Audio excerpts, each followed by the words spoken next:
That is powerful. He was willing to overpay for the story. He saw it as an investment in his brand, in his reputation. And so the guy who sold it just saw it as him overpaying for a product, but he wasn't appropriately valuing how much true brand value that would give Rockefeller as a result. The next big growth lever is all about the list, all right?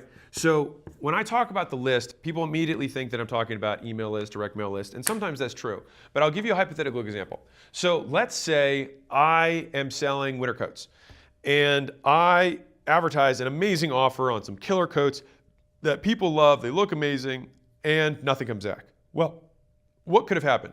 Well, if I showed my advertisement to people who live in South Florida, the likelihood that they buy my very expensive, really heavy and hot winter coats is very low. It has nothing to do with my offer, nothing to do with the ad creative, nothing to do with my pricing, nothing to do with anything. It's just the wrong people are seeing it.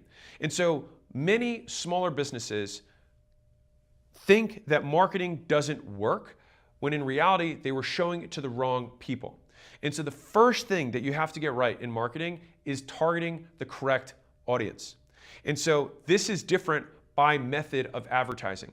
And so if we pull up our core 4 here, you want to reach out to people that you know are suffering from the problem that you solve or have a high likelihood of suffering from the problem that you solve. And the narrower the problem, the smaller the list. From a paid ads perspective, this is where the targeting by platform gets more important. And this is why some ad platforms tend to be more profitable than others, because what makes an advertising platform successful is how well targeted it is. In fact, Facebook was so good that they had to roll it back because of privacy laws, but it was so effective at targeting people that people complained because it was so good, it felt creepy. Posting content, this is where the algorithm itself, based on, this is what's crazy, what you look like and how you talk and what you say will impact what the AI serves your content to. The same works with paid ads. And so if I want to get more women to buy a product, guess who I'm not going to have in the ad? Me.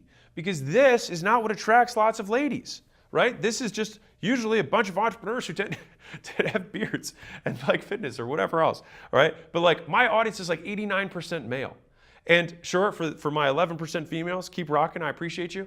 But by and large, I have a male-driven audience. Now, maybe it's because I talk about money, but there's tons of female entrepreneurs who talk about money and don't have predominantly male audiences. And so it's just that my way of saying things and or the algorithm just tends to display it to dudes. And so one of the easiest ways to make sure that you're displaying your ads to the right avatar is make sure that the person in the ad looks like the avatar. And I'll tell you a funny story.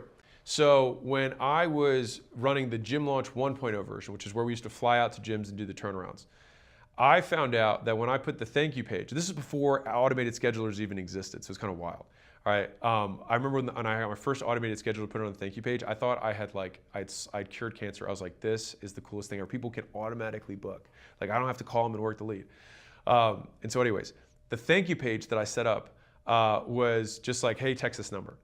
And then the second version of the thank you page was, hey, my name's Alex, I'm gonna be the one calling you. So I put a picture of me and I said, I'm gonna be calling you from this number. So I tried to put some visual to it.